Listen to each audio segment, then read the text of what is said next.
اکیلے پیدا کیا اور پوری کائنات کو اکیلے ہی چلا رہے ہیں۔ مخلوق میں انبیاء، اولیاء، فرشتے، جنات اس کے پیارے ضرور ہیں، مگر خدائی اختیارات کسی کو بھی حاصل ہو پیارے ہیں، لیکن خدائی اختیارات کسی کو حاصل ہو اور کائنات کی بڑی سے بڑی اور چھوٹی سے چھوٹی مخلوق کے بھی وہ خالق اور مالک ہو۔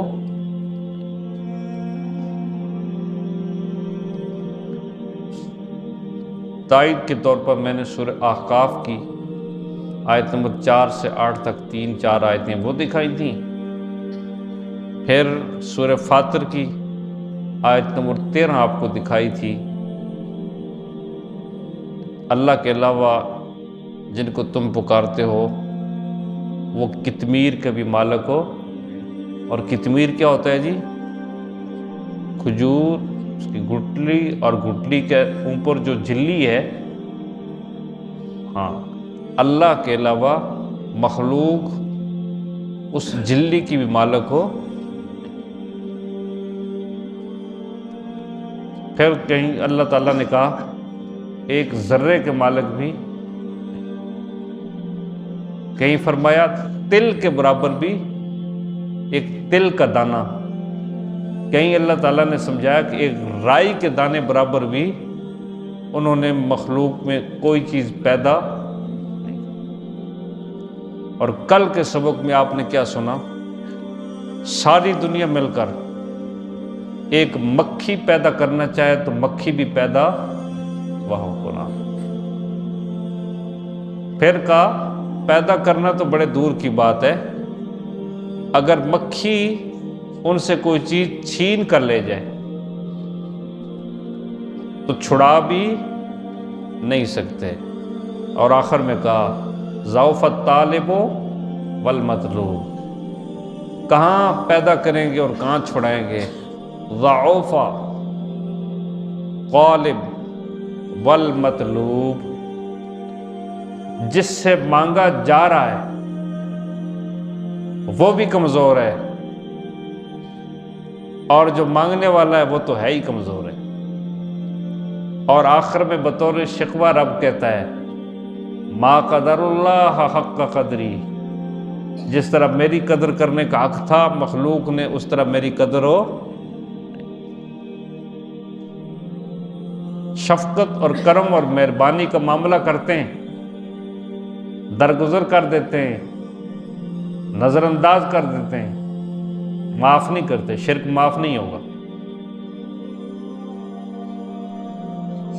باقی ہر گناہ معاف ہوگا، لیکن یہ ذہن میں رکھنا شرک ایسا گناہ ہے کہ یہ کبھی معاف ہو نہیں ہو۔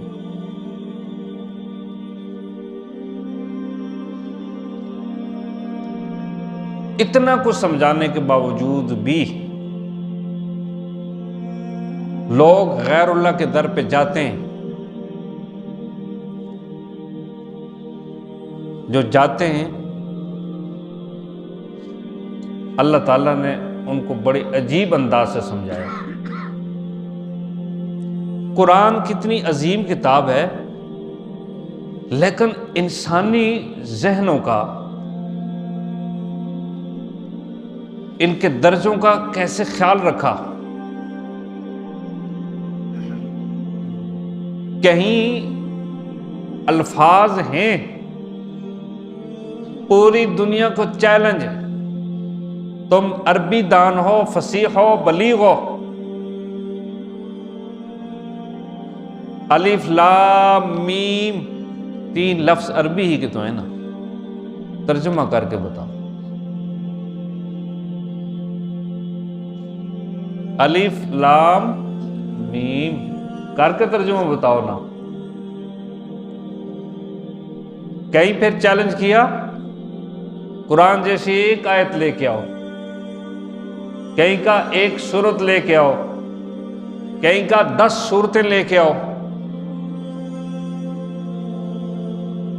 10 صورتیں، اور مولت قیامت تک، قیامت آ سکتی ہے، قرآن جیسی ایک آیت تم بنا کے نہیں لا سکتے۔ اور یہ آج کل کے ماحول میں تو چلو کہا یا نہ کہا، عرب اپنے آپ کو فصیح اور بلیغ کہتے تھے، اور عرب اپنے علاوہ باقی سارے لوگوں کو اجمی کہتے تھے، یعنی گونگے۔ اس دور کا چیلنج ہے جس دور میں چھوٹی چھوٹی معصوم بچیاں بھی فی البدی اشعار کہتی تھی، طلع البدر علینا من ثنیات الوداع وجب الشکر علینا مع دعا للہ داعی۔ نبی پاک صلی اللہ علیہ وسلم مکہ سے ہجرت کر کے مدینہ منورہ جا رہے ہیں، اور وہ بچیاں روزانہ نبی پاک صلی اللہ علیہ وسلم کے استقبال میں باہر آتی ہیں، انتظار کرتی ہیں، اور پھر جس دن نبی پاک صلی اللہ علیہ وسلم مدینہ منورہ میں قدم رکھتے ہیں تو پھر وہ بچیاں فی البدی اشعار کہتے ہوئے کہتے ہیں، طلع البدر علینا من ثنیات الوداع، وداع کی گھاٹی سے آج 14ویں کا چاند طلوع ہو گیا ہے۔ اللہ، 14ویں کا چاند، کہاں اتنی فصیح اور بلیغ کتاب، اور ان کو چیلنج کیا جا رہا ہے۔ اللہ کو معلوم تھا کہ بعد میں آنے والے لوگ سارے عربی تو نہیں ہوں گے، سارے اجمی ہوں گے، کچھ عربی ہوں گے، اور سارے پڑھے لکھے نہیں ہوں گے، ان پڑھ بھی ہوں گے، اور انہیں پھر چھوٹی چھوٹی چیزوں سے سمجھانا پڑے گا۔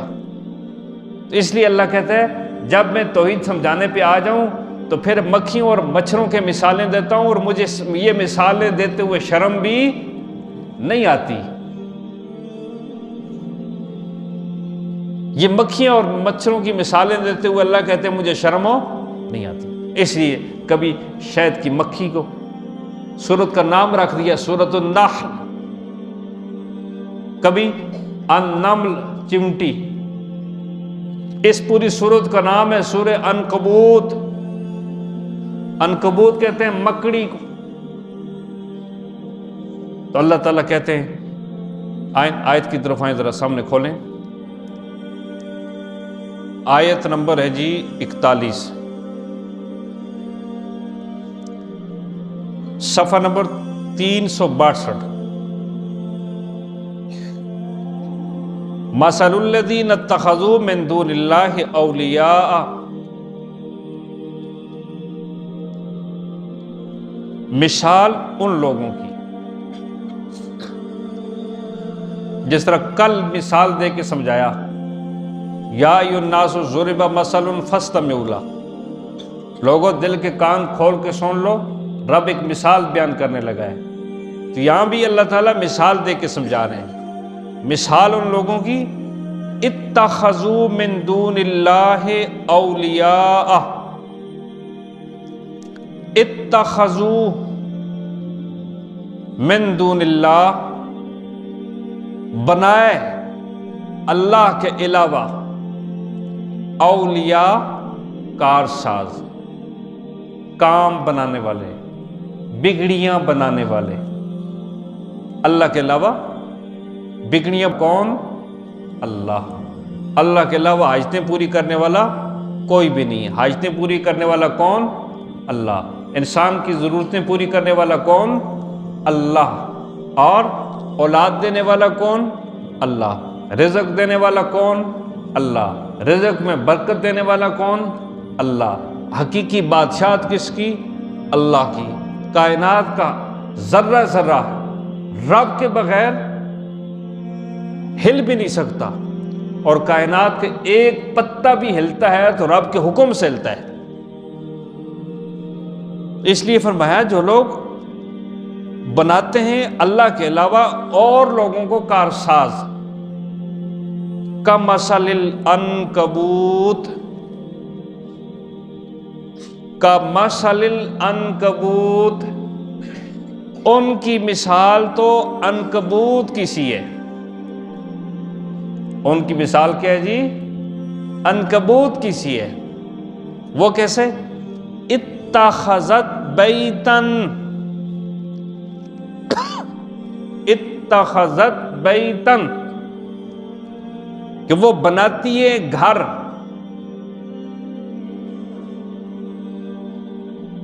وہ بناتی ہے گھر۔ وَإِنَّ أَوْهَنَ الْبُيُوتِ لَبَيْتُ الْعَنْكَبُوتِ، اور بے شک اوہن کمزور، البیوت گھر، لبیت العنکبوت کائنات کے گھروں میں سب سے کمزور ترین گھر اگر ہے تو وہ مکڑی کا جالا ہے۔ کائنات کے گھروں میں کمزور ترین اگر گھر ہے تو وہ مکڑی کا جالا ہے۔ لو کانوا یعلمون، کاش تمہیں پتہ چل جائے، کاش تمہیں پتہ چل جائے۔ تھوڑی میری طرف توجہ دیں گے تو آپ کو مثال سمجھ آئے گی۔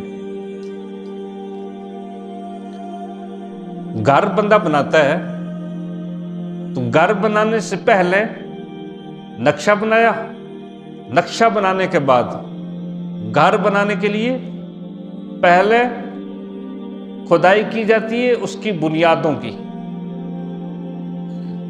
بنیادوں سے عمارت اٹھائی جاتی ہے، پھر پلر کھڑے کیے جاتے ہیں، پھر دیواریں، پھر اس کے اوپر چھت ہوتی ہے، اور پھر اس کے بعد موسمی تغیر تبدل سے بچنے کے لیے کھڑکیاں، دروازے، روشن دان، تاکہ دھوپ، سردی، گرمی، ہوا، اس سے گھر میں رہنے والے لوگ محفوظ رہ سکیں۔ اور جس گھر میں یہ سہولتیں میسر نہ ہوں اس گھر کو لوگ گھر نہیں کہتے۔ باقی ہر مخلوق کا گھر مکڑی کے گھر سے مضبوط ہے۔ چند دن پہلے نا ہم اوپر چلے گئے، سولر پلیٹوں کو دیکھ رہے تھے، وہاں یہ پتہ نہیں کس پرندے نے نا سپیکروں کے جالے میں گھونسلہ بنایا، اور اس میں وہ پتہ نہیں کہاں سے وہ کنڈے تارے اور کانٹے اور جھاڑیاں لے کے آیا، اور وہاں اتنا سخت مضبوط، ہم کھینچتے رہے، پتہ نہیں اس نے کتنی محنت کی تھی، گھونسلہ تیار کیا تھا اس میں لوہے کی تاریں، گھاس، تنکے اور پتہ نہیں کیا کیا بنا کر اس نے مضبوط کیا، اور جہاں سپیکر لگے ہوئے ہیں اذان والے وہاں اس نے وہ اپنا گھونسلہ بنایا، اور ہمیں اس وقت پتہ چلا کہ اس کے بچے انڈے دیے، بچے ہوئے، اڑ کے بڑے کر کے اس نے بگا بھی دیے، بعد میں ہمیں پتہ چلا۔ اور یہی حال ہے ہر پرندے کا، لیکن قرآن کہتے ہیں گھروں میں سب سے کمزور گھر کس کا ہے؟ مکڑی کا ہے۔ پلر بھی کوئی نہیں، دیوار بھی کوئی نہیں، چھت بھی کوئی نہیں، بارش آ جائے تو بارش سے وہاں کا مکین بچ بھی نہیں سکتا، ہوا اور جکڑ سے بھی وہ جالا بچا نہیں سکتا، دھوپ اور چھاؤں سے بھی اس گھر میں کوئی بچت نہیں ہے۔ ایسا کمزور گھر اس نے بنایا ہوا ہے۔ ہاں ایک کام وہ گھر کرتا ہے، کوئی مکھی، کوئی مچھر اور کوئی ایسی چیز جو مکڑی کی خوراک بننا چاہے وہ اس میں پھنس جائے تو وہ باہر نہیں آ سکتی۔ اللہ کہتا ہے میرے علاوہ جن کی تم پکار کرتے ہو وہ مکڑی کے جالے ہیں، پھنسو گے تو تمہارا پیسہ بھی جائے گا، تمہارا ایمان بھی جائے گا، اور باقی اس سہارے پہ جاؤ کہ وہاں سے ہماری مدد ہوگی، ہماری ضرورتیں پوری ہوں گی، ہماری مشکلیں دور ہوں گی۔ تو سن لو، جس طرح مکڑی کا گھر کسی کام کا نہیں ہے، یہ پوری کائنات مکڑی کا جالا ہے، رب کے مقابلے میں یہ کچھ بھی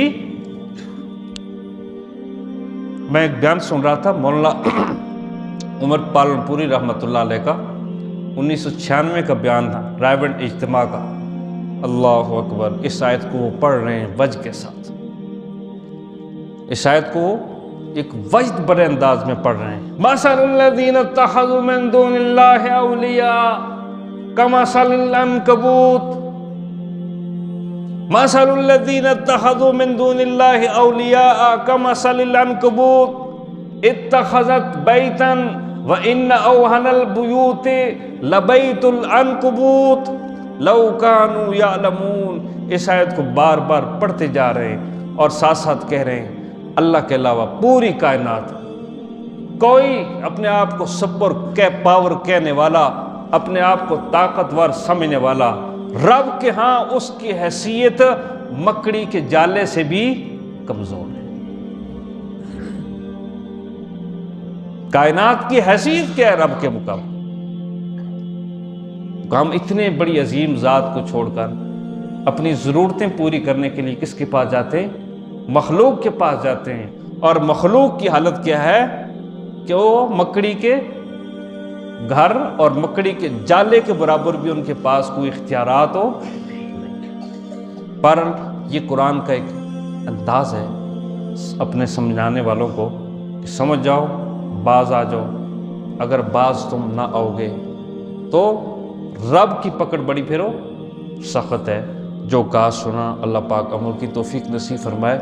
یہ عنوان بڑا وسیع تھا، میں نے یہاں تک اس کو لایا ہے. کل سے ایک نیا عنوان شروع کر رہے ہیں. 2 اللہ کی بڑی صفتیں ہیں، ہمہ کن ہمہ دان، سب کچھ کرنے والا اللہ. اب تک جو بیان ہوا نا 15 دنوں میں وہ تھا ہمہ کن اللہ، سب کچھ ہو کرنے والا اللہ. کل سے جو ہم سبق شروع کر رہے ہیں وہ ہے ہمہ دان اللہ، سب کچھ جاننے والا اللہ. سب کچھ جاننے والا کون ہے؟ اللہ ہے. تو انشاءاللہ کل اس عنوان سے آیتیں آپ کو دکھاتے جائیں گے. اللہ عمل کی توفیق نصیب فرمائے. اجمعین. یا رب لک الحمد کما ینبغی لجلال وجہک ولعظیم سلطانک. لا الہ الا اللہ الحلیم الکریم الحمد للہ رب العالمین. لا الہ الا انت سبحانک انی کنت من الظالمین. فاستجبنا له فنجیناہ من الغم وکذالک ننجی المؤمنین. وزکریا اذ نادى رب لا تذرنی فردا وانت خیر الوارثین برحمتک یا ارحم الراحمین.